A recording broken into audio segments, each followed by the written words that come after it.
এখন তো ମୁଁ କୁଆଡ଼େ ପଳେଇ ଆସିଛି ପୁଣି ସବୁଦିନ ଯେଉଁଠି ଆସେ ବୁଲିବାକୁ ସେପଟେ ଆମେ ବୁଲିବାକୁ ପଳେଇ ଆସିଛି।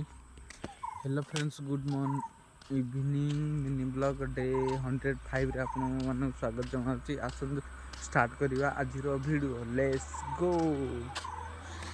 ଦେଖନ୍ତୁ ଆଗରୁ ଗୋଟେ ହାଇୱେଟା ଆସୁଛି ଆଉ ତା ଭିଡ଼ିଓଟା ମୁଁ ପଜ୍ କରୁଛି।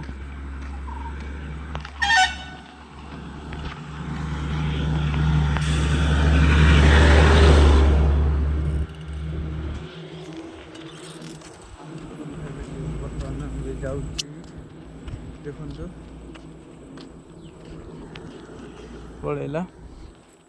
ଭିଡ଼ିଓ କରୁଛି, ତା ଭିଡ଼ିଓଟା ଷ୍ଟପ୍ କରିବି ବୋଲି ଭାବୁଥିଲି, ଷ୍ଟପ୍ କଲିନି, ଚାଲୁ ରଖିଦେଲି କାରଣ ଆଉ କିଛି ଟପିକ୍ ନାହିଁ ଭିଡ଼ିଓ କରିବାରେ। ଆଉ ପଳେଇ ଆସିଲି ଛକକୁ ଆମର। ଦେଖନ୍ତୁ ରହୁଛି, ଭିଡ଼ିଓଟା କେମିତି ଲାଗିଲା ନିହାତି ମତାମତ କରିବେ। ଜୟ ଜଗନ୍ନାଥ।